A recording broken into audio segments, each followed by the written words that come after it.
Hurdy Gurdy, Hurdy Gurdy, Hurdy Gurdy, Hurdy Gurdy, Hurdy Gurdy, Hurdy Gurdy, Hurdy Gurdy, Hurdy, Hurdy Gurdy, Hurdy Gurdy, Hurdy Gurdy, Hurdy Gurdy, Hurdy Gurdy, Hurdy Gurdy, Hurdy, Hurdy Gurdy, Hurdy Gurdy, Hurdy, Hurdy, Hurdy, Hurdy, Hurdy Gurdy, Hurdy Gurdy, Hurdy, Hurdy Gurdy Man. Wow. It's like Hurdy-gurdy, hurdy-gurdy. It's like going back in time. Yeah, we were just at the Free Folk Festival in Winchester upon Slovenly, and that was Hurdy Gurdy by Nicholas Crabmongle. Now, Mr. Crabmongle, what inspired you to make this rendition of the Hurdy Gurdy Man? Well, I thought that I heard the sound of a hurdy-gurdy once, and it was very unpleasant. So I wanted to make a song as unpleasant as that. I'm thinking of changing my name to Donovan. Sounds a bit nicer, don't you think? Wow, Donovan! What a name for an absolute beautiful boy man. I'm a beautiful boy man. Beautiful boy man. I'm a beautiful boy troubadour. I've got a good haircut. And I sing about a hurdy-gurdy, which is a droning instrument. Actually, Donovan's cool. I like a lot of Donovan's music. He belongs in jail for drugs. Why? What did he do? Is Donovan canceled? Yes, he did LSD, don't you remember? And he went to jail. Oh no. He did? Yes, he did. Donovan went to jail? Yeah, he was arrested for drugs. How long did he go to jail for? I think he just in lockup for a night? I kind of think it screwed his career up, actually. He was one of the few big rockers to get put away for drugs, and they kind of quit doing that afterwards. But he got, I think, a relatively harsh sentence. I'd have to look on Wikipedia. So pretty bad. I like the idea of, like, Donovan getting swole in prison and, like, joining the Aryan Brotherhood or something like that. Well, yeah, that's different in England. They got a different thing going on You're there. right. They got a different thing going on in England. Yeah. That's where in prison is where I wrote Atlantis, because I wanted to be in a land far away in the sea. Donovan's great. He's such a pretty little boy, and he makes little pretty boy psychedelic songs for little fancy twee lads like me. Yeah, you're such a fancy lad. I vibe with that whole thing. I mean, Syd Barrett is just a twee guy that people don't want to admit is just a twee guy. He's just like a twee little fancy boy who has little problems in his head. Oh, my little head problems, they make me write songs about turtles and, the passage of time and oranges and such, and, But, that's present in all that. I mean, your favorite band, XTC, like, they're definitely more self-aware than that, but they definitely have an influence of that. Oh, no, that was all fake. All of those bands I picked, I don't like at all. That was fake. We keep you guessing. Yeah, that was all fake. What do you really know, listener? What do you really know about us? What was I going to say about... I can't remember what I was going to say now. About Donovan? No. Was it about the 60s twee lads? Oh, it was about Syd Barrett. Syd Barrett's popularity had like a little bump, I feel, in the 2000s, like between 2000 and 2010. And then it kind of went back down. Or maybe that's just me not being like looking at tons of teens like social media pages anymore because I'm not in high school. But it felt like he had a popularity spike. Yeah, as hipster culture crested, I do think there was sort of a worship of Syd Barrett as well as the other sort of mentally ill genius musicians became vogue as part of that sort of Williamsburgy culture. Like, that also applies to guys like Alexander Skip Spence, or Rocky Erickson, or Daniel Johnston even. That's part of his whole appeal is the fact that he is severely mentally ill. And so I think, and we've talked about hipsterdom before, how it appropriates working class culture with the Pabst and the flannel and the mustaches, but it also sort of appropriates the perceived authenticity of a person with a mental illness creating art, because a person with a mental illness can't help but be authentic. Right. So there is that sort of worship of those people. Yeah. And the sort of attempt to appropriate that as well. Yeah, it's the authenticity instead of like truth or some kind of, truth with a capital T, which is what the old school aesthetics are all about, finding the truth with a capital T. It's the most important It's thing. out there, I've been told. We must find it. I believe it's in Milton and Blake and Yeats is where we can find the truth with a capital T. A lot of crazy-haired white guys is what you're saying. Yeah. The truth is with crazy-haired white guys. Einstein, crazy-haired white guy. Joe Biden, crazy-haired white guy. No, his hair is normal. I don't think his hair is very crazy. My hair's normal, no, Jack. You're right. It's crazy, but subtly crazy. Well, it's crazy because where did it come from? It wasn't like that before. They made the desert bloom. Israel made the desert bloom in Joe Biden's scalp, and that's why he's loyal to them. Yeah. Listen here, Jack. Only Iron Dome I saw in my life was in my head after Vietnam, which was a war that I didn't have to go to. It was good. Oh man, yeah. Biden was never in the military. That's it's a funny thing. We need to. There's always that impulse on like the conservative Democrats to be like, we need to elect a conservative Democrat who is a veteran. And it's funny that the conservative Democrat they got was not a veteran this time. Who? Joe Manchin? No, Joe Biden, well, Biden. I mean Biden, because James Webb was always thought that he was going to be the conservative Democrat that it's picked as the compromise, but instead it's people even floated the idea of like Colin Powell being the Democratic nominee. Yeah. If you know, Manchin's just like a convenient guy to to blame everything that all the other Democrats also think. Yeah, that is the most common and the correct take, which is Manchin is a useful scapegoat. Yeah. Because he can never be kicked out of his own position in West Virginia, and he can always block legislation that the Democratic Party doesn't want, but is optically bad for them to oppose, so they can go with known asshole Manchin to be like, he's our enforcer boy. Right. So like Manchin has blocked the For the People Act. That he came out with an op-ed today being like, I'm not going to vote for it. And one of the things the For the People Act would prevent is purging voter rolls. And the Democratic Party does not want that to happen. Because the Democratic Party likes to purge voter rolls, especially as they did in 2016 when it looked like Bernie Sanders was going to win New York. They conveniently purged the voter rolls in Brooklyn of a shit ton of voters to make sure that Bernie did not win the primary. So, it's very convenient to have a guy like Joe Manchin say he's going to block the reformation of that system when all the Democrats want to retain the ability to purge voter rolls.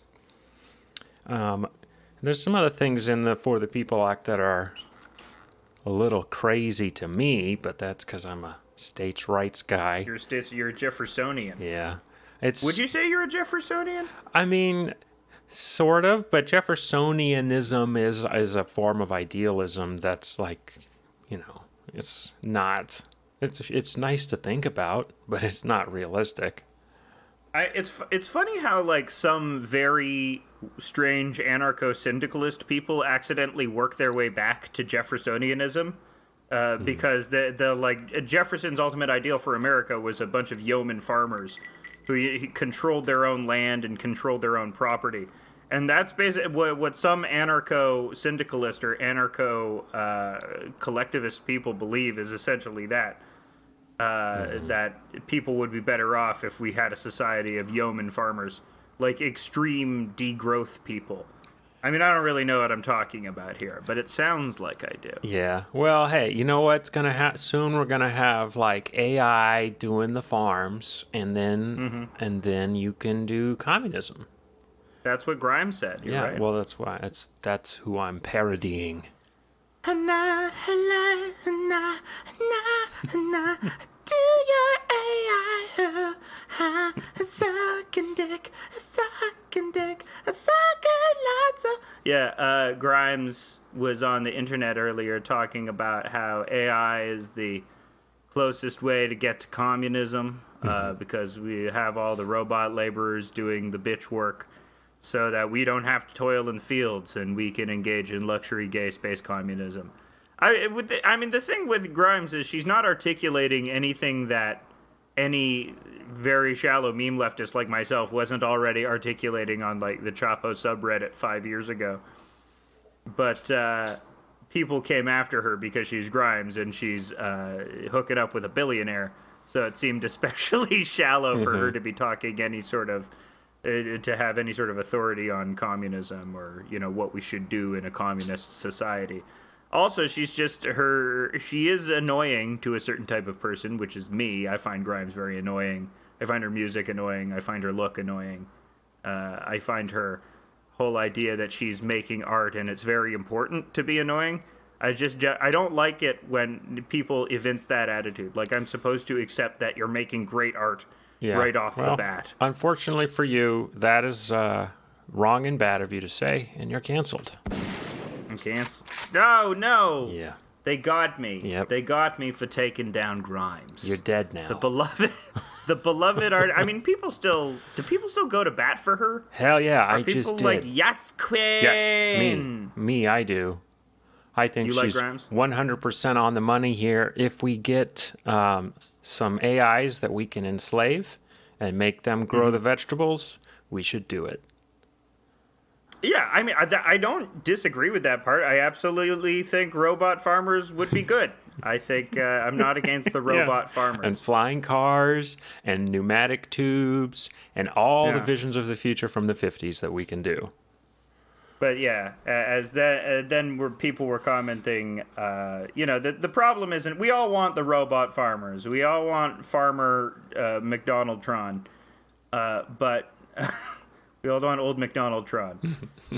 But the issue is who controls the AI? Who controls the IP? Not unlike real farms, where the IP of farms has been strong-armed by companies like Monsanto that controlled the seed rights. So they control the very, the whole breadth of what you're allowed to put in your fucking ground and what is allowed to be cultivated in nature. Not only that, but Steel with an E makes tractors, I believe. And farmers are not able to repair their own tractors. They're now so highly computerized. And there's these right to repair bills that I've mentioned before. And a lot of how the right to repair people are trying to get it noticed and passed is because farmers are actually not allowed to make repairs to their own tractors or they break warranty. So it's just like Apple. That's so funny. It's fucked up. Like, I like the idea of these farmer guys, like the steel company. We look to a beautiful man, Steve Jobs, and he really showed us how you can stick it to your own customer because they're dependent on you. Yeah, so the pre-computerized tractors are in high demand because you can actually fix them when they break down. I like the idea of computerized tractors. But yeah, who controls the robot farmers? You know, who makes the AI for the robot farmers? Will Musk Technology build the robot farmers, and the robot farmers will till the field? But we need a lot of cobalt for them, which is why we got to coup the Congo again. Well, we need a lot of lithium. He doesn't. He was just trolling because he doesn't get the. He didn't. That was a troll when he said that. That's not how. Yes, that was a troll, but it was also revealed the subtext to what. If anyone's confused what we're referring to, one time someone chastised Elon Musk on Twitter for getting lithium from Bolivia while a coup was going underway. And was it Bolivia or Venezuela? I don't know. I cannot recall. It was Bolivia because all the lithium comes from Bolivia, and Elon Musk said, "We will coup whoever we want to." Yeah. Like you said, not understanding the implications of it. I think it's fair to say that if you think Elon Musk is devious, a lot of what he does can just be attributed to him being a dumb guy at the highest levels. Yep. Big dumb guy. Just like, yeah. I mean, I'm sure he's like very smart, like smarter than I can imagine at what he does, like being able to push some sort of business strategy to a bunch of VC and like get people hype about that business strategy. That's a skill I don't have that he's obviously has and that he's very good at doing.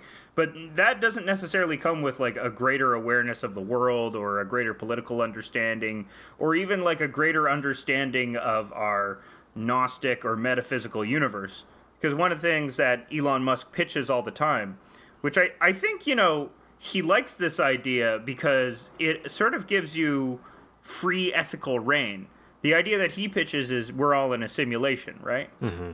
You know, and if we're all in a simulation, it's Grand Theft Auto. You know, I don't really have to think that ethically because ultimately this is created by something else. I mean, obviously, the people who are like believe we're in a simulation says, look, even if we're in a simulation, you know, it's just as real as reality. So you might as well, you know, be good and ethical and abide by what is right. But I do think that what's funny about a simulation is that we've worked our way back to a creator god. We've worked our way back to an all-powerful creator that molds the universe in intelligent design. And we are on the wheel of fate, and there's nothing we can do to subvert our programming. Like, we joke about being a Calvinist podcast, but the idea that we're in a simulation, which is very popular amongst techie types and amongst weird nerds, is essentially a Gnostic reformation. But instead of God, instead of some sort of vague spiritual wispy essence, we have an electronic technological it's God. Just an update of, it's a very old belief. It's just an update of the absent watchmaker idea, which is what Jefferson believed in. He was like a deist, and Jefferson thought that the world was a running like a stopwatch, and the watchmaker had, you know, made this excellently tuned stopwatch, but that's it. He walks away after he makes it. And there's that simulation theory is basically the same thing. I mean, once you start a simulation, you're not really watching it the whole time. You're kind of just, you let it play out. And if it stops running, maybe you kick it back, you know, you wind it up again, or you press restart on the simulation. But it's the same same kind of deism. So, you know, that's cool. Whatever. I like the idea of God constantly refreshing creation in order to check for updates. Mm-hmm. Like he's just scrolling down. He's just scrolling down on the universe. Yeah, even God gets Windows 10 updates. They're that powerful. Bill Gates is that powerful. He is our technological God. He has recreated the spirit of our simulation, and thus he is the prophet. He is the divine messenger. Right. Which is why he gets to fuck the kids. Yeah. That's why. Allegedly. No, we don't know. We don't know what Bill Gates has done. He might have just been... I could see Bill Gates as having just... Nah, he's just a really good friend. I don't care what he did, Melinda. He's paying for me now. Like, I bet Bill Gates didn't even have any sort of deviant attitudes. He just, like, was so callous and weird that he didn't care that he was hanging out with a famed alleged sex predator. Well, we don't have to say allegedly about... Epstein anymore because he's dead. Oh yeah, he's dead. You're right. He is a sex predator, famed pedophile, famed pedophile trafficker, Jeffrey Epstein. Yeah. Can an estate sue? I guess an estate can sue for. Who is Jeffrey Epstein's estate? Does Jeffrey Epstein have family that are suing people on his behalf for defamation? That seems kind of far fetched. I mean, I volunteer to be the lawyer to do that. How dare you? None of these were ever proven in court. Yeah, I need to get in on the ground floor before Dershowitz realizes how much money he could make. Dershowitz has already represented Epstein. He's already associated. I know. Epstein. And if he but now he's gonna go for the defamation suits. Yeah. You're saying you can defame the dead, though. I think that's pretty clear. You can defame the dead. So, how about this? Everyone who died of COVID was gay.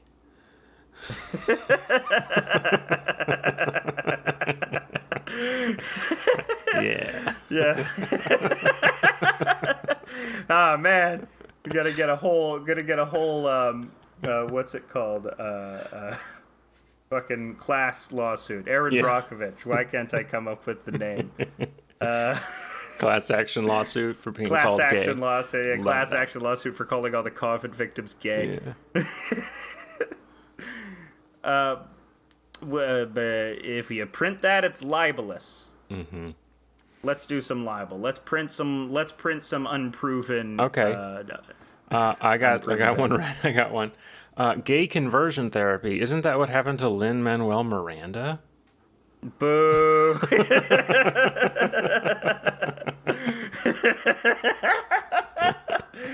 I mean, Lin-Manuel Miranda. He's straight. He's definitely straight, right? Yeah, now he is now after therapy. No, wrong. What? He's not a closeted. I know he's not. No, it worked on him. An immortal technique bullied him for being gay in high school, which is why Lin-Manuel fucks. He definitely fucks. He's definitely getting Mad Hamilton pussy. He's definitely all over that Mad Hamilton pussy. You know, a man with that goatee, he eats out. You know, he does cunnilingus like a goddamn tractor trailer backing up.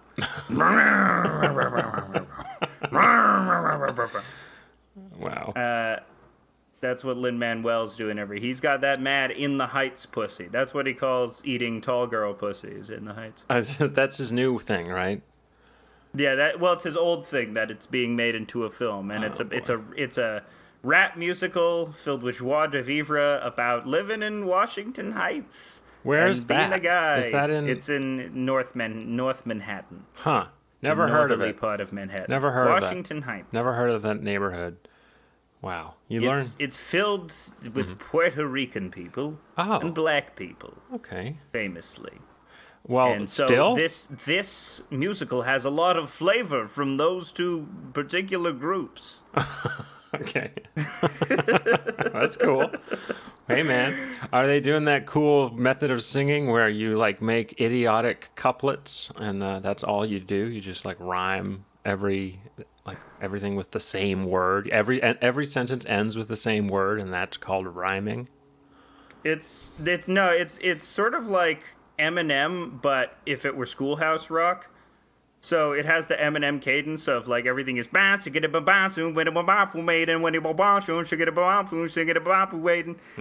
it's about we live in Washington Heights and everybody is nice and everybody has an abuela and everybody's going to Scuela and everybody's bunch of shit like that. It's the fucking worst music of all time. I can't believe people like Hamilton. You know what's funny? You know what's funny? My dad bought tickets to Hamilton and then refused to go. Your dad is cool. He spent $1,600 on 2 tickets to Hamilton and then got mad and didn't go. So there were just 2 empty. There were 2 empty seats for one of the most hard to get shows ever. It was on Broadway during the original run with Miranda and David Diggs and everybody. Such a boss move to buy tickets and not go. That is a very boss move. That's like when 50 Cent bought a whole row of seats for a Ja Rule concert in the front row to leave them empty. Exactly. In order to spite his old rival Ja. That's what happened to Lin-Manuel. He saw the 2 empty seats and he got offended. He never performed again after that. You're right. So you can thank my dad.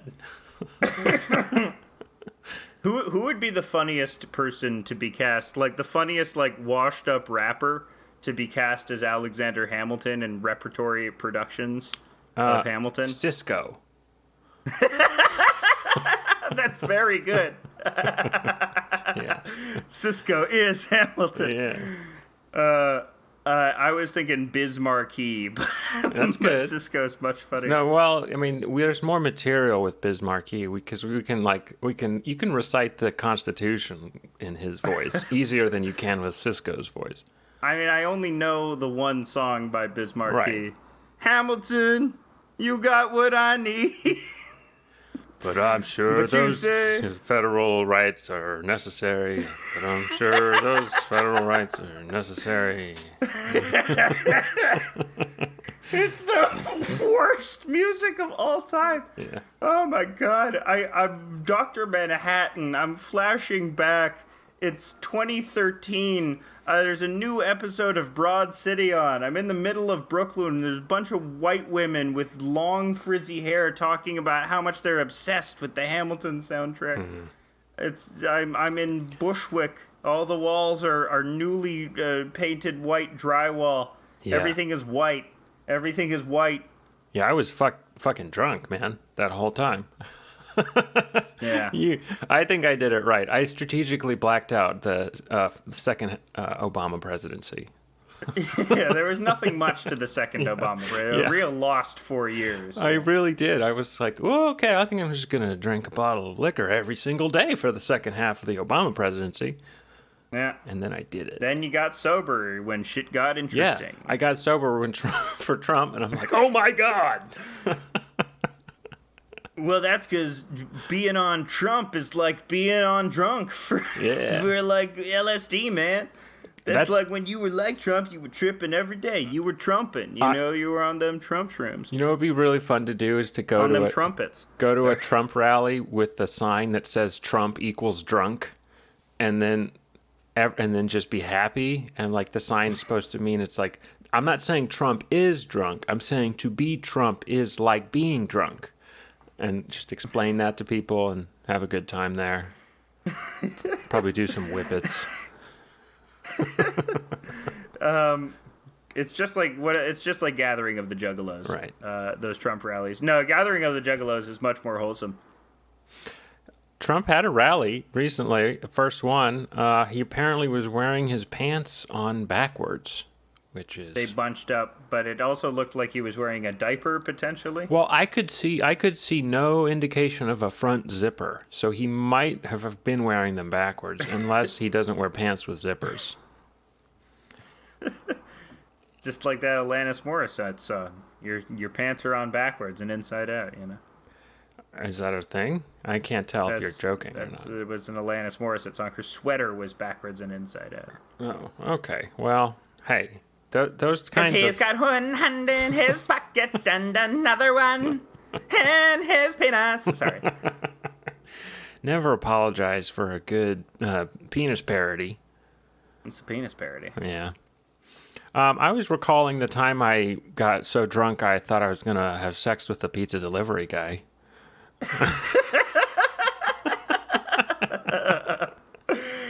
Just in your head. So are we doing this? Yeah. Are we doing this? I lit a bunch of candles for him. How did that happen? What was your thought process? Well, when was this? I think you might have been there. We was on Milt Road, but okay. I got really drunk and lit a bunch of candles and ordered pizza, and then invited the pizza delivery guy in for a drink, and then after he was like, no. I was like thinking to myself, did I just try to fuck the pizza delivery guy?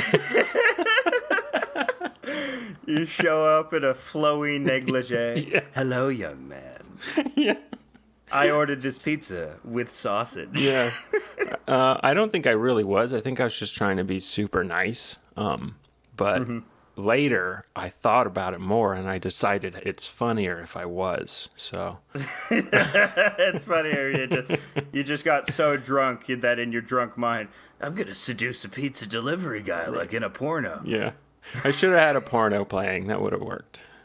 Yeah, porno going on in the background. Yeah, some ice cold Jaeger in the freezer.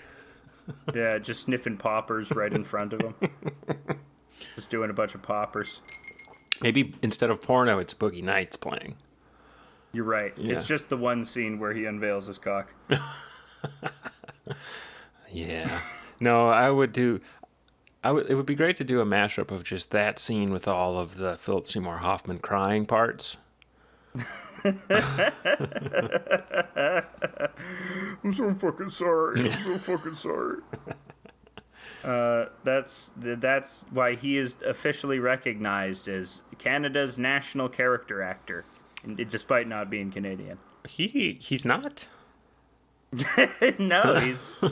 I don't know what he is. He seems very Midwestern. I mean, what I know is he? I know you can't he's say like from this. Pennsylvania or New Jersey. He's from somewhere weird. Like I know this is not something you can say, so I apologize in advance. But he does look Canadian.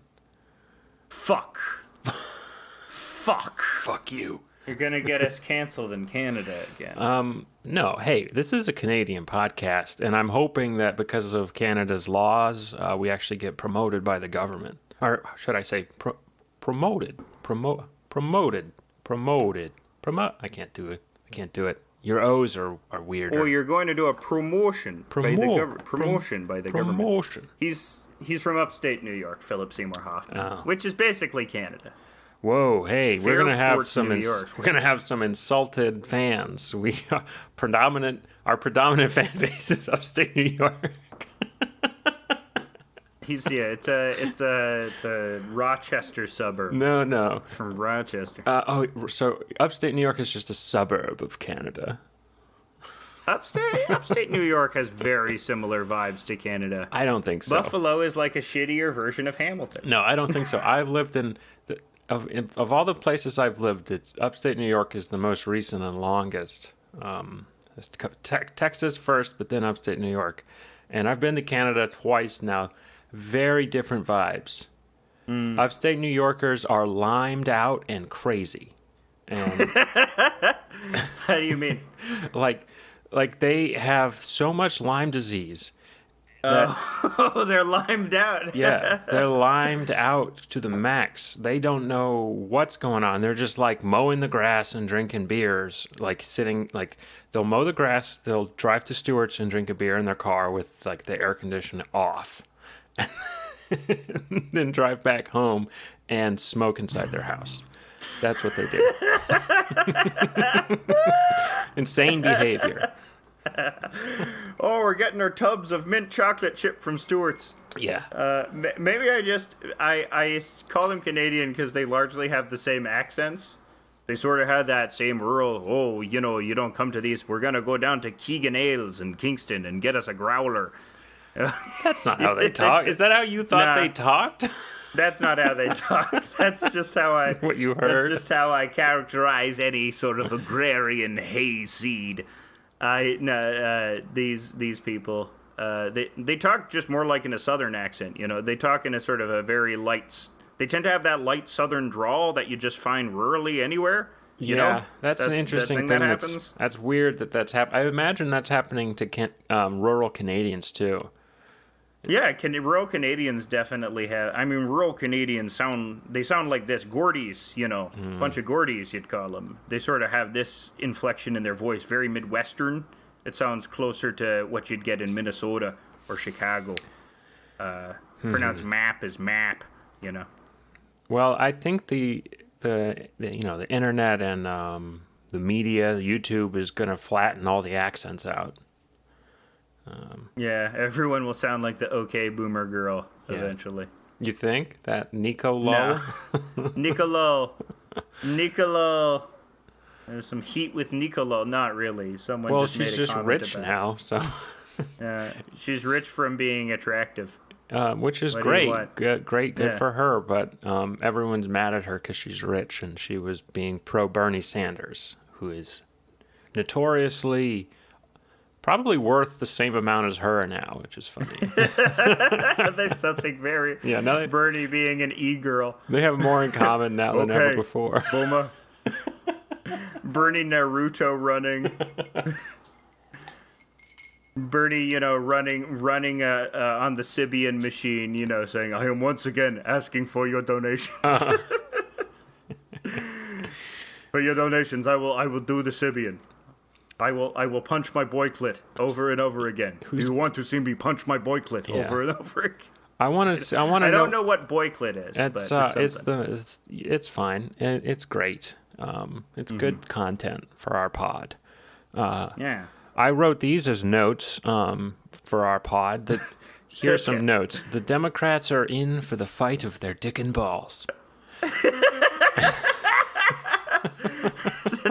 That's real stupid. That's I love it. And then my next note following that, of course, is the Republicans can't stop eating poo-poo and pee-pee. They can't. They're addicted to poo-poo and pee-pee. Yeah. It's just truth. You tell it like it is. Yeah, dude, and which after is why, that, which is why we like it. The next thing down on the list is Matthew McConaughey is sucking himself off. That's See, right. it's like an eternal wheel. It's like an eternal wheel, you know. Just self-sufficiency. That's what we're all about in Texas. Create a self-sufficient system, self-sufficient model, which is what I want for Texas, you know. Solar grids, sucking yourself off. All goes together. All goes together. This is President McConaughey. Not president yet, but I dream big. President McConaughey is going to dismember a journalist like a Saudi, prediction.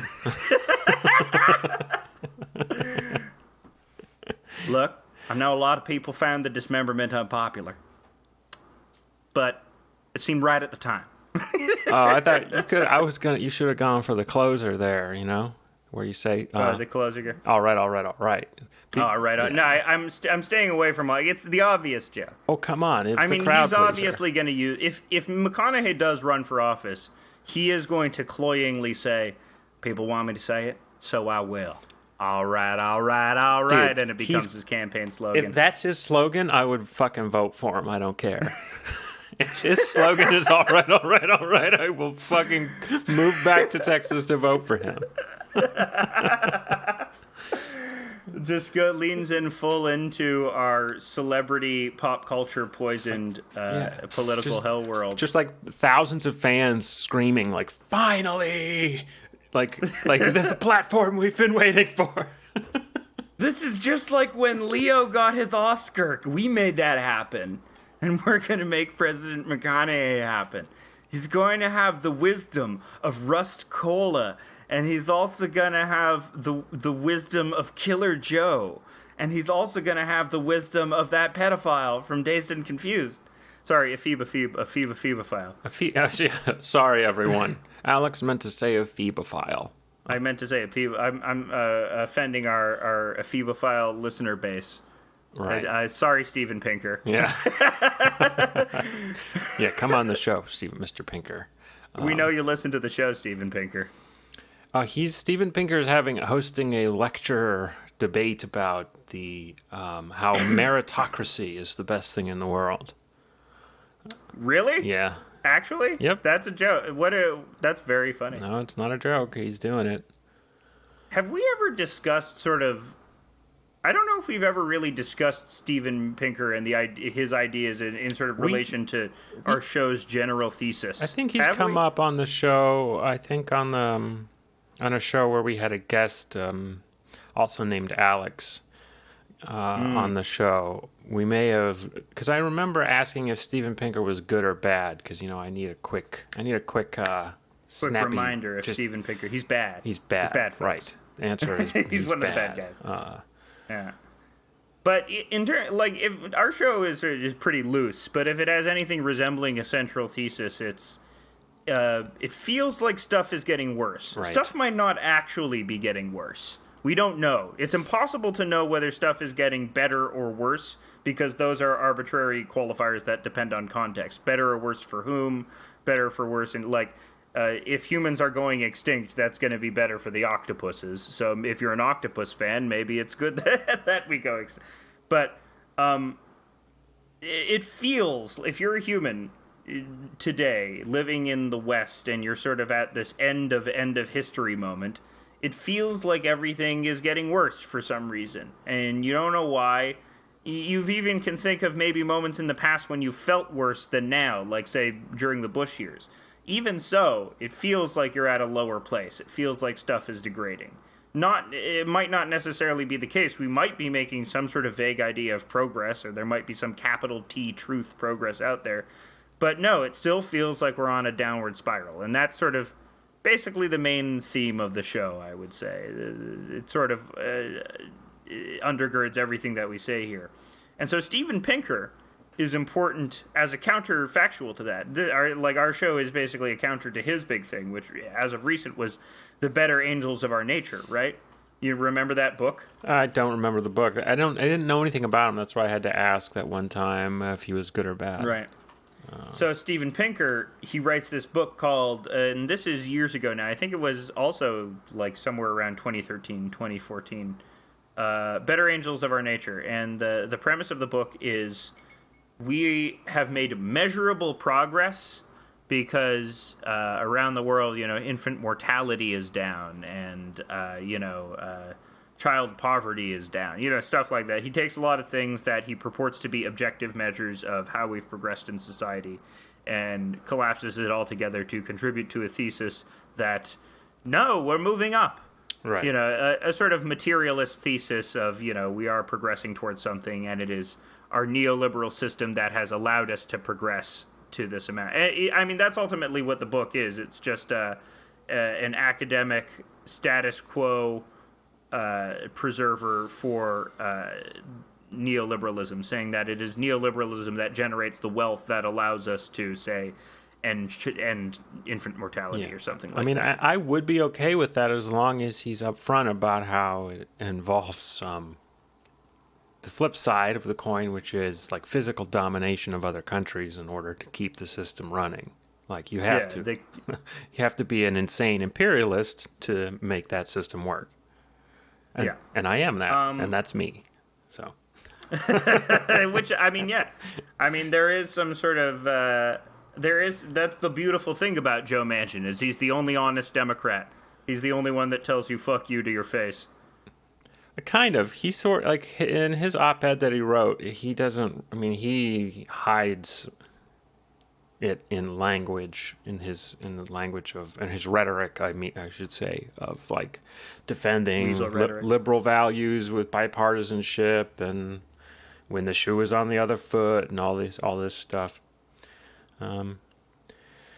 But America has only really made progress when we've done it outside of the like strict norms that were set in place by the people preceding us. So I don't buy that. War in court or something like that. I mean, like the Civil Rights Act had to like be like LBJ had to like ram that shit through, and the Civil War itself, like we were not able to solve these problems with bipartisanship. So, like, and Joe Manchin is senator of a state that is a direct result of us being unable to solve our problems with bipartisanship. So it's like maybe it's ironic that for him to be the one saying this. Well.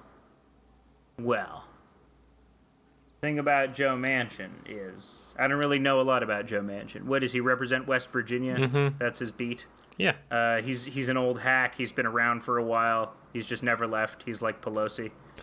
Yeah, I don't think he's quite as ancient as Pelosi. I can check it out. Let me see. Sorry for the typing.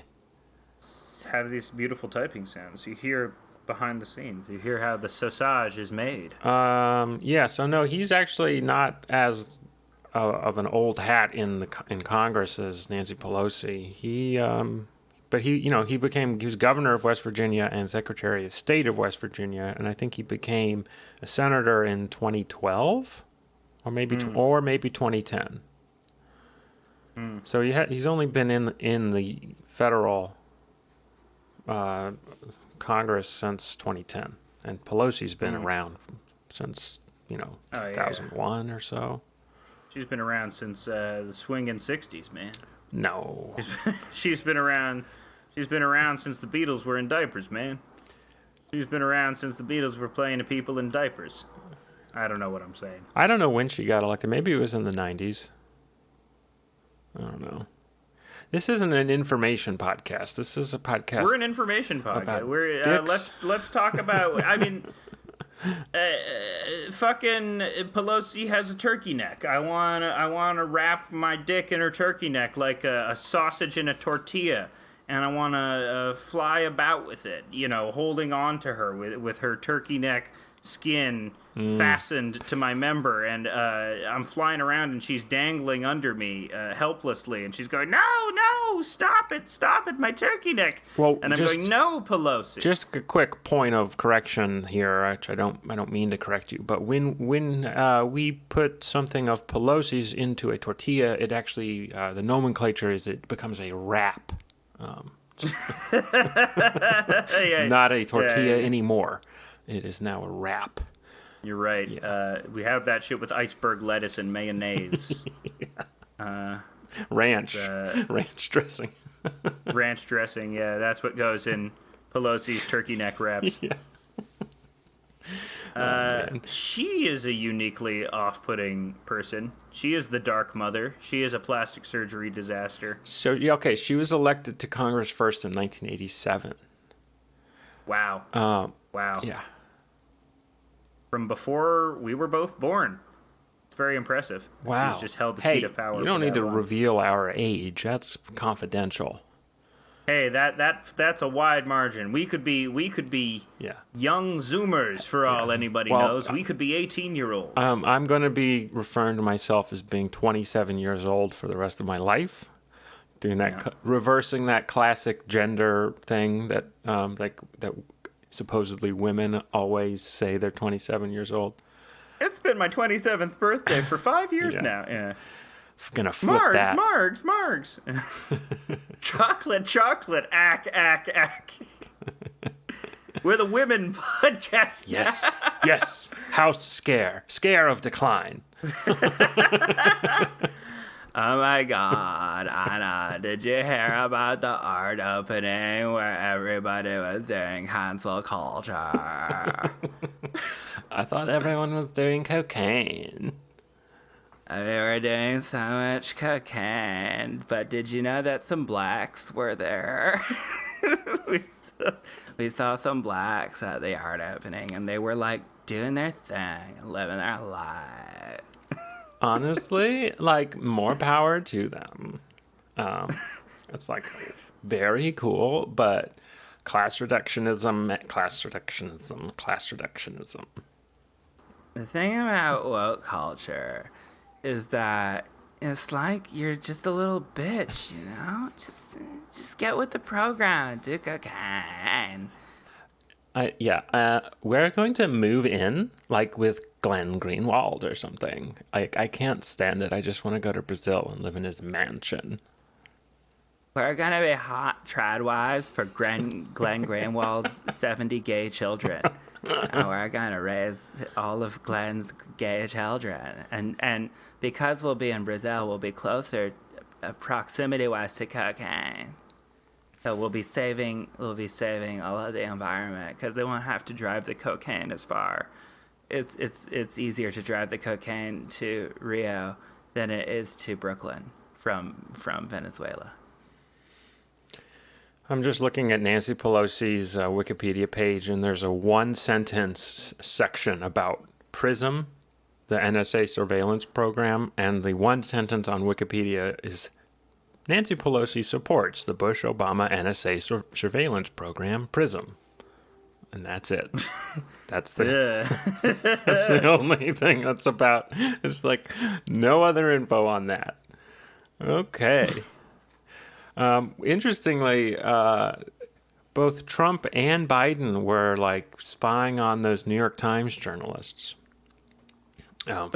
What? Yeah. Really? Well, Trump started it. Trump got telephone records and started wiretapping these 4 New York Times journalists because he was trying to figure out who the sources of the leaks were, because he was very concerned about leaks. Everything was leaking. That's why he has to wear a diaper. So then Biden continued doing it for a month. I think just because of plausible deniability. I think he was like, well, let's see what they say, and then stop it after they notice, and then be like, whoa, we didn't know we were doing that. It was like here when I got here. Yeah, it was like that. It was like this when I got here, Jack. Yeah. It's very funny. Because I hate the New York Times, so I kind of hope they do, like, Khashoggi a couple of New York Times people, just to show them what's what, you know? Just get MBS in a room full of journalists. At least give them a scare, lead them into a room for a press conference. But then, MBS comes out and the doors are locked, and then he takes the Kill Bill music starts playing. Kill Bill music. He takes out 2 samurai swords. And then they all shit their pants, and then Biden or Obama, I guess, comes in and they're like, gotcha. I would love to get MBS in a room with Michael Tracy. Let's get Michael Tracy to be the next Jamal Khashoggi. Yeah. Oh, he wishes. Oh yeah, that would be. He would love to sacrifice his life for his journalism. Yeah, he tries. Speaking of which, did you see any more of the Andy Knows really popping off again? Oh right, yeah. Andy Knows doing a bunch more self-inflicted injury porn.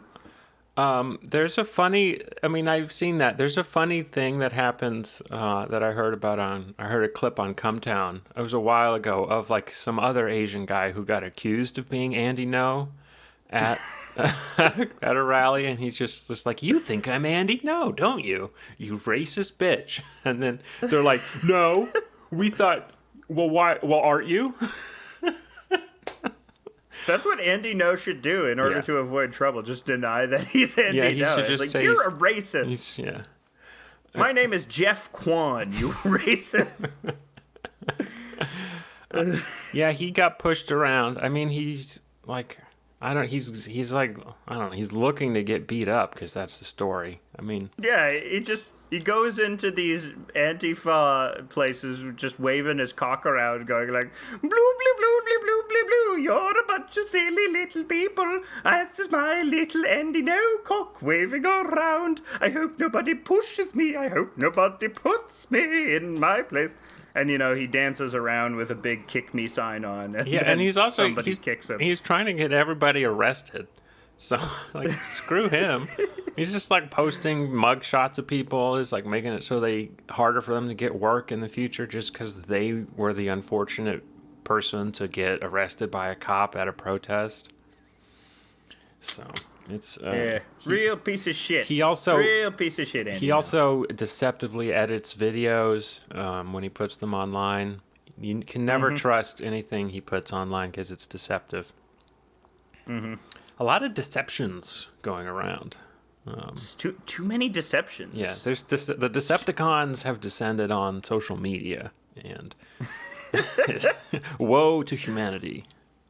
Yeah, unfortunately, the Autobots, the good bots, who are just the they've all been banned. Algorithm generated content, which is mostly dog videos. Yeah, everyone good has been banned. To that, like, we can't fight the Decepticons because everyone good has been banned from Twitter. Only the good get banned. Yeah. Twitter is the worst place on earth. I've never used it up till like 4 months ago, and now I've become totally addicted to it. Mm-hmm. And it's become part of my psyche. And I feel like I'm getting in at the end, just like Tony Soprano. I can't help but feel like I'm getting at the best days of Twitter are behind me. And whatever happened to the old Twitter users? They used to be like Gary Cooper. Yeah, that's when I got into Twitter too, is everyone talking about how Twitter sucks now and everyone good is gone. So I was like, wow, time to hop back on and experiment with the dregs that remain, the hollow shells that are still on this terrible site. And I mean, I got onto Twitter because I was just on Reddit and noticed that half of the Reddit stuff I liked was just Twitter comments. And I was like, Reddit seems like the sausage gets made on this website. Reddit is so much worse than Twitter, though. So, but it keeps growing. It keeps, developing. I think the thing about Reddit is it has a good format where individual subreddits are totally divorced from the larger, Andrew Yang, Wall Street Bets culture of larger Reddit, where you'll find even we made fun of Red Scare, but the Red Scare pod subreddit is probably where all the leftist shit posters on Reddit go now, since the Chapo subreddit was banned a while back, and that Red Scare subreddit is vastly different from the Reddit at large subculture. So I think that's how it stays relevant, is the fact that just by having carved out little rooms for topical space, its UI allows for a greater ability to develop with the time, to develop with the context of the times, I should say. Yeah. I guess maybe the subreddits I'm subscribed to don't have commenters that I agree with, but my problem is generally the commenters. Like, I'll use Reddit for the articles, and I used to care what people would say in the comments, but now I'll occasionally comment and then never not check the replies. because the replies are always either like not getting my joke or being like really upset at me. So there is this sort of effusive earnestness to it, even though there's like this highly like ironic self-referential meme culture. There is this sort of the remaining vestiges of the XKCD I fucking love science guys, you know. Science is cool, you know. Mythbusters guys. Right. I feel that's basically Reddit people are like huge Mythbusters guys. Anyone that was like really liked Mythbusters. I like Mythbusters okay, but there's some people out there where it's like a large part of their personality is devoted to old Mythbusters episodes. And I feel that can readily describe Reddit. Also, anyone that really likes They Might Be Giants. I like They Might Be Giants. I haven't ever really listened to them. I was thinking a funny thing would be to go to my Reddit and then look for comments that I like, because I have two Reddit accounts. I have an old one and one that I use now. I could look for my comments from a period of time in which I was definitely blackout, and then it might be fun to read them. Do you want to revisit that? Wish I could sort by reverse order. Yeah, I think that might be hilarious. Okay. We're going back to a dark time. Maybe. Let me see. We are going back to a time in your life when you had less control over your actions. You're right. And that created some interesting results. And we shall delve into this storied mind. I have a comment about what kind of containers are good for lunch, for bringing your own lunch. So the question is, let's read through that. Here's this Reddit comment from 6 years ago. The question was, what are some healthy, super easy lunch recipes that are perfect for eating on the go? And my reply got 10 upvotes, and it says, I say, this seems more like a call for good containers rather than recipes. If you have a good thermos, then you can bring hot soup or stew. If you have good Tupperware, then you can bring salads, microwavable meals, dips, crackers, vegetables, cheese, etc. If you have a nice lunchbox with room for an ice pack, you can pretty much bring anything. Are you literally asking for things that you can eat while moving?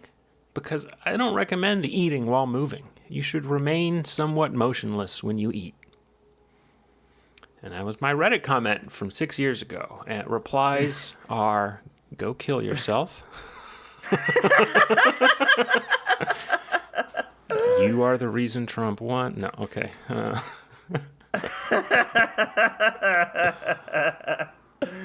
Why did we stop going on Reddit? Yeah. I have... the only ones that are good are my replies to the recipes ones.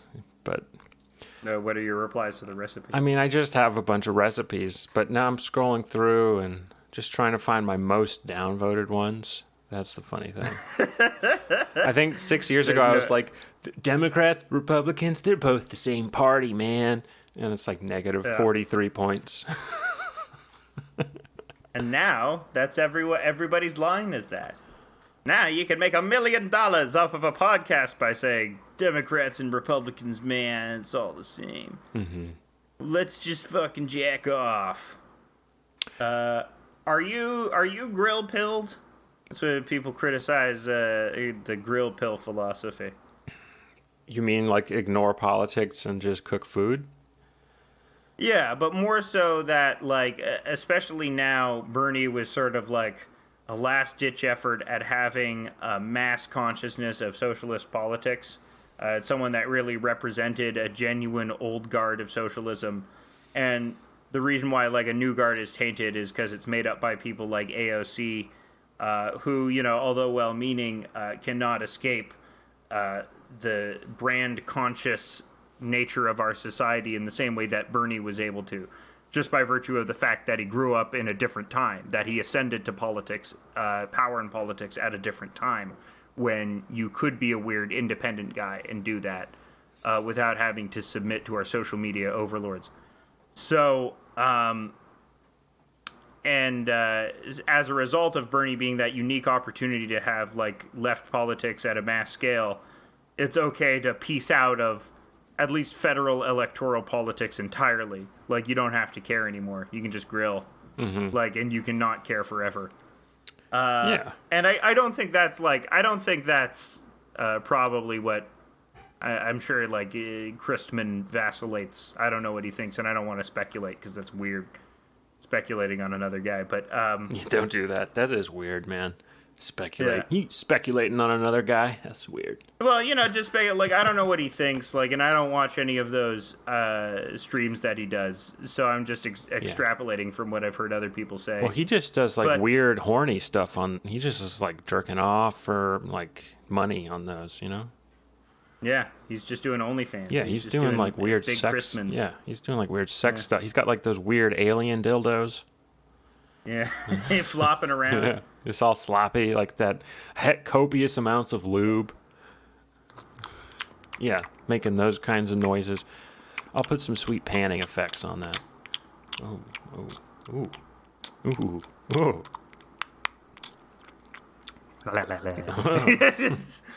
Yeah, this is Sex of Decline now. The sex, we're talking about real sex. We're the Dr. Ruth podcast. How are your genitals feeling? If part of our media empire, we'll have to include a sex thing because of OnlyFans, You're right. We'll have to have like we need a sex show where we have like an adorable gay bear man. And then like a tiny little e-girl, and they have a nice repartee with each other. I'll be the e-girl. Okay, you'll be the Nico Lol. Yeah, I'll be the Big Dipper, who is a bear rapper that I don't know if you were aware of. But, you should get shortening surgery.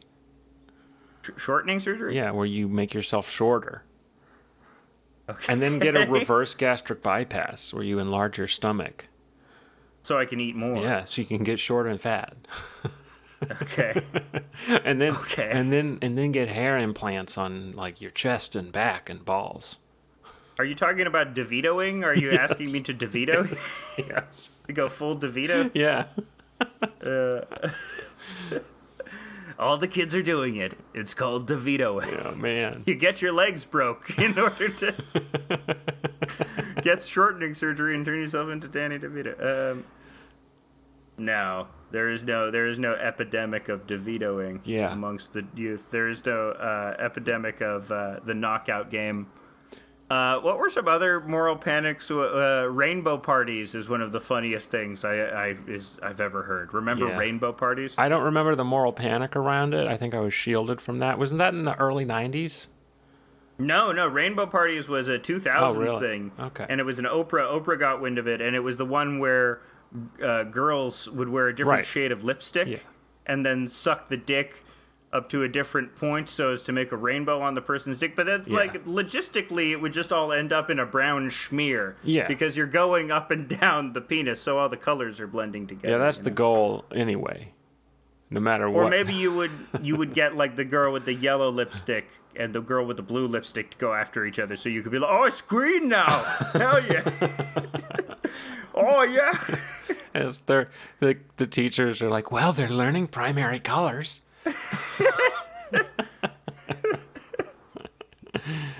All my wonderful art students. That would have been a different version of Dangerous Minds. That would have been a different version of Stand and Deliver. Yeah, well, there's always some fun sex panics about the youth. That's always funny. Vodka tampons? Yeah. Remember vodka tampons? Yeah, that was made unpopular by Brett Kavanaugh. He's the one he boofed too hard. Yeah, because he was the preeminent boofer, he made everyone not want to do it anymore. I was boofing up until I learned that asshole was doing it. So now I got fucked up a different way. Brett Kavanaugh has destroyed the boofing community. We used to be so vibrant. And now we have this unlikable rapist come in and just destroy our way of life. People are buying less vodka-soaked tampons than ever. We in the vodka-soaked tampon industry are dying. That'd be cool. Our children are starving. Be a cool business. to sell vodka-soaked tampons. Yeah, we call them Six Loco because they're sexy. Huh. Yeah. That's interesting. I don't know if we probably couldn't get away with that. I mean, really, there's no law that says you can't sell a tampon soaked in vodka. If we just say, are there vodka popsicles? Can't we just say do not insert? Like on the label. Yeah, like they do with Q-tips, where it says they do not insert into ear, but everyone just is like, what the fuck else is it for? Besides insert, like, I guess you can put it in your nose, but why? Who does that? You can smear makeup with it. Okay, they're using cotton like on a rainbow. They're using cotton pads for that. They're not using Q-tips. Q-tips are for your ears, but don't put them in there. I've stopped cleaning my ears. I like to use a paperclip. I can't. You don't use a paperclip. I use a paperclip. Don't. My new thing is not to put anything at all in my ears. Not even little penises. Not even little penises at all. Not even tiny little penises from the pizza delivery man who you just seduced while drunk. No, and I didn't giving do him that. tips on Tupperware. God save me from doing that. That is when I believe, like, I had a religious experience and converted to Eastern Orthodoxy. Was the day after my failed attempt at seducing the pizza guy. Yeah, I was like, wow. And I bought a bunch of icons, Eastern Orthodox icons, and right. You remember when I put them all over everyone's bathrooms and made everyone look at them when they were pooing and peeing. Yeah. Yeah, I remember that. I remember our shit icons. Mm-hmm. I remember our toilet icons. It made me feel very impotent. Well, it made my penis shrivel. Yeah, but sure that helped me pee. So thank you. I'm sure it did. Thank you.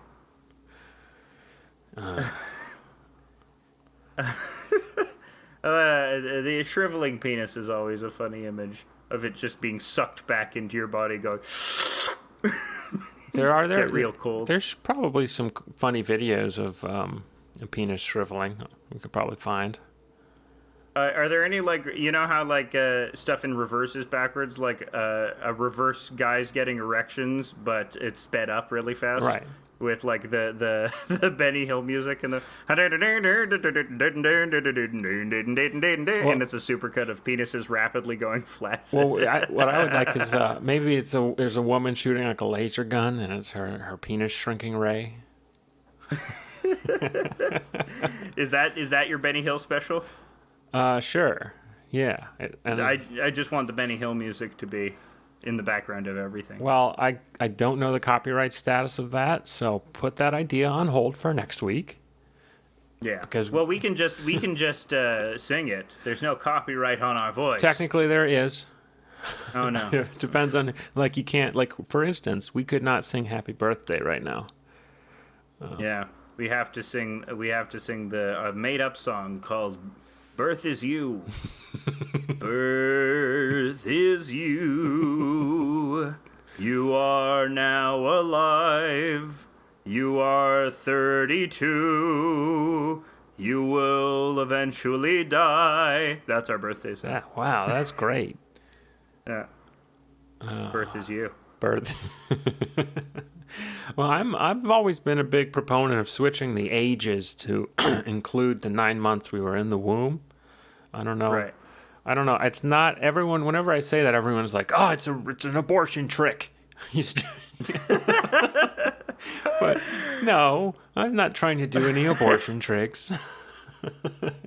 He got us on technicality. Damn. Now that we allowed everyone to add 9 months to their age, abortion's illegal. Yeah. Well, don't worry. The Supreme Court's going to take care of that. It's discriminatory against premature babies because, they're going to be younger by virtue of the fact that they were preemies. Okay, but right now it's discriminatory against non-premature babies who are older or younger just because they weren't premature. You're right. Mm-hmm. And frankly, most people aren't premature, so this is a tyranny of the minority. This is a tyranny of the premature babies. Yep. Premature babies, because they're older than us, are more likely to succeed in life because they have more time. to figure out all the tricks. Yeah, it's premature babies. You know, they want to get a head start in life, which is why they're just rocketing out there. It would be a funny study. I mean, I kind of think the reverse is true. The premature babies might be less successful, but it'd be very interesting to see if they're more or less successful. They're scrappier. They want it more. And I mean compared to, like, their cohort, not compared to... I would like to see, like, compared to, like, the very post-mature babies, like the 10-month babies. Yeah. Because those happen sometimes, and those are weird. That's bad. We're not doing that. We're not waiting around. You're inducing pregnancy as soon as it's 9 months? Yeah, no. We already induced the pregnancy. Oh, yeah. I mean, inducing, you know. Yeah, and you know how that's done. You want to... Yeah. Okay. No, yeah. We might be doing the inductions, which is cool that you can do that. Because you don't want it to get overripe. If the baby gets overripe, they're too squishy. Yeah. And then it's kind of, they can develop like a rotting part that moldy, and they can just, you have to throw it away. It's overripe. Yeah, you want a good rind on the baby. Exactly. You don't want to like an overspoiled rind. When you tap when you tap its belly, it needs to sound hollow. It's one of the rules. That would be very bad, actually.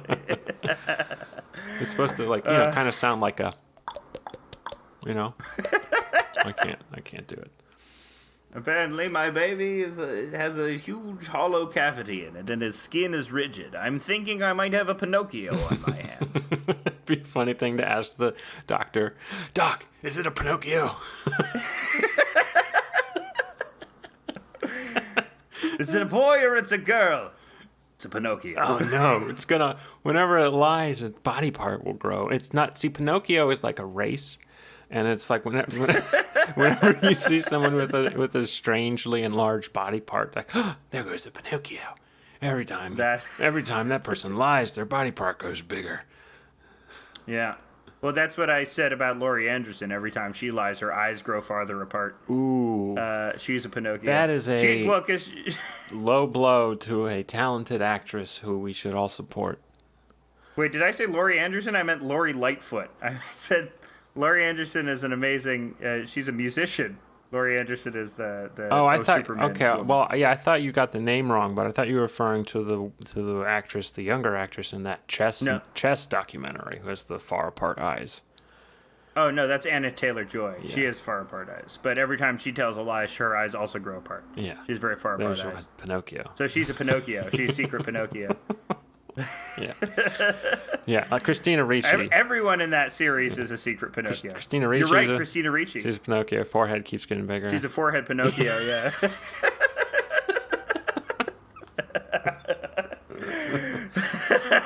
Can we get in trouble for this? Stupid. I don't know. No. Yeah, we can. Is this? Would anyone consider this ableism? Yeah, it's not good. It's definitely making fun of people for the wrong reasons. The obvious joke is Dick Pinocchio. Yeah, like everyone wants to be a Dick Pinocchio. Oh man, how excellent would your lie? I would be lying all the time.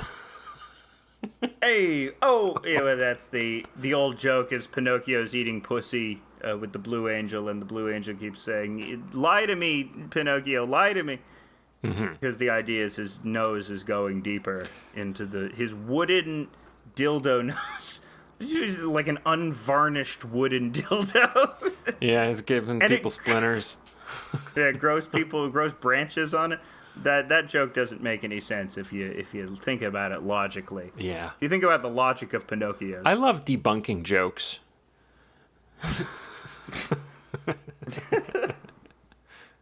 Yeah, like the classic, why don't they make the whole plane out of the black box? Well, it would be too heavy. Huh. You dummy. Yeah. You dummy. I do like that joke.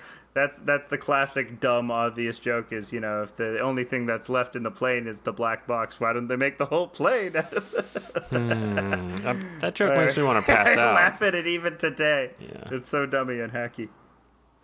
But I think it's even it's used in the movie Down to Earth, the Chris Rock metaphysics movie, as an example of a hacky joke. We all remember the Chris Rock movie Down to Earth, right? We're all big fans of the Chris Rock movie Down to Earth. I don't think I was allowed to see that because it was probably rated R. I don't know why, but when I was 13, I just begged my dad to see Barbershop. Cool. For some reason, I just really wanted to see Barbershop when I was 13. You were a cool little fella in the neighborhood, I believe. Yeah, I was trying to be Jim Hip Hop. I was trying to be Johnny Hip Hop. No, not even. I just had this inexplicable desire to see this movie. It's something about just an ensemble comedy as a young 13-year-old appealed to me. I don't even think I registered the fact that it was supposed to be a black comedy. I just I like Cedric the Entertainer. I saw the original Kings of Comedy. I didn't understand what they were saying, but I thought they were very funny and expressive. Yeah, the marketing probably is what got you as a kid. There was a lot of. I think it was also Bernie Mac show. I liked the original Kings of Comedy a lot. I watched that VHS a lot for some reason. I don't know why my parents let me watch it, but they did. Yeah. I'm a big fan of D.L. Hughley. It turned out better because all I was allowed to watch was Charlie Chan, who is a white... Oh, no. Yeah. That's very racist. That's all I was allowed to watch growing up. Was my parents were like, this is the only wholesome thing we can find. And it's Charlie Chan. And I'm like, okay... Oh, it's a white guy pretending to be a Chinese, solving crime, doing racist tropes. Oh. And then the other stuff, other stuff I was allowed to watch was Fred Astaire, Ginger Rogers, Cary Grant, Katharine Hepburn. That's the stuff.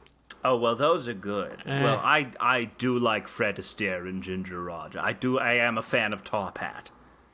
Yeah, it's okay. I do like Cary Grant. Yeah. Were you able to see North by Northwest? Yeah. Was that allowed? I think. Well, okay. That's the Hitchcock one, maybe, or one of the Hitchcock. Yeah. I think I definitely saw it. We watched all of the, Vertigo. We watched that. What's the one with those movies are pretty fucked up. What's the one with Mount Rushmore? Is that Vertigo? That's North by Northwest. So I saw North by Northwest too. And I remember when I watched Chinatown, it was on my own, and I was supposed to be asleep, and I had a really old cathode ray TV. And I had the volume on 1, and my head pressed against the speaker of the TV, and I could not see Chinatown because the screen is curved. It's a curved screen, and I had to have my head pressed against the speaker, so I could only really... You can hear my voice move as I do it to the microphone. I could only really see half, at most, of Chinatown. But I could hear the whole thing because I was supposed to be asleep, and... The big fights that I would get in with my dad would be staying up past my bedtime. Not allowed. To watch Chinatown. Yeah. How dare you watch this movie made by a pedophile? Was that Roman Polanski? Yeah, alleged pedophile, I should say. He is still alive, so we could get in trouble. Oh, no. No, wait, he is a pedophile. No. They admitted to it. But also, that's the thing. That with Roman Polanski, he can't get us in trouble for saying he's a pedophile because he'd have to come here to press charges, and then he'd be arrested. So we can say unallegedly Roman Polanski is a pedophile.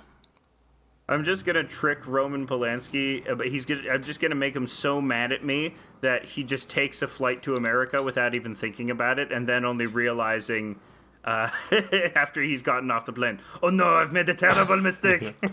Hey, Roman, Rosemary's Baby is boring and not scary. Oh, I like it. I think it is scary. I haven't been able to finish it. It's like, oh, this is an artsy horror movie. Pretty artsy. Where are my jump scares? It's pretty scary though. Not enough. He is a monster, but he made a good horror movie.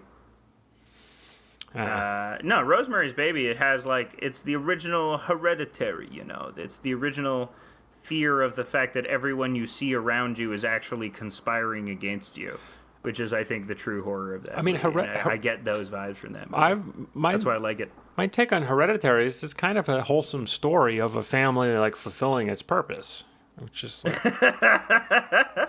Go on. I mean, they all fulfill their roles. They are all doing what they're supposed to do, and they do it to perfection. So it's kind of got a happy ending. The demon is summoned. The family fulfills its roles. There aren't any of them really left over. Everything wraps up in a neat little bow. Yeah, it's nice. Yeah, payment is here. He's gonna usher in presumably a new administration, new era of pestilence. This happens every time there's a new president. Basically, you have to summon a new demon. They were actually meant to summon Payman Wayans, the lost Wayans brother, who's a demon, but also does, Men on the Beach. I definitely think that Ari guy, whatever his last name is, who's the director? Ari something? What of what? Of Hereditary. Oh, not Ari Shafir. No. That would be funny. Ari Aster. Yeah, Ari Aster. He's definitely not going to be heralding in like a new era of the comedy horror movies of the 90s that everyone was hoping for, Yeah, well, I'd like it. I think his movies are comedy horror movies. I think even Hereditary has there's a lot of comedy in it. And he's professed to say that his next movie is going to be a straight up comedy movie. Okay. But there's probably going to be some spooky elements. Yeah, okay. Knowing Ari Aster. Believe it when I see it. Yeah. But yeah, there is this sort of comedic aspect to Hereditary in the fact that it's this hysterical, exaggerated, absurdist take on intergenerational trauma and sort of hating your mother to such a degree, or your mother poisoning the rest of your family to such a degree that they literally use your family to summon a demon. I think that's funny. And I think that's, the same absurdism you see in Midsommar. It's people being having exaggerated punishments for what are very minor slights.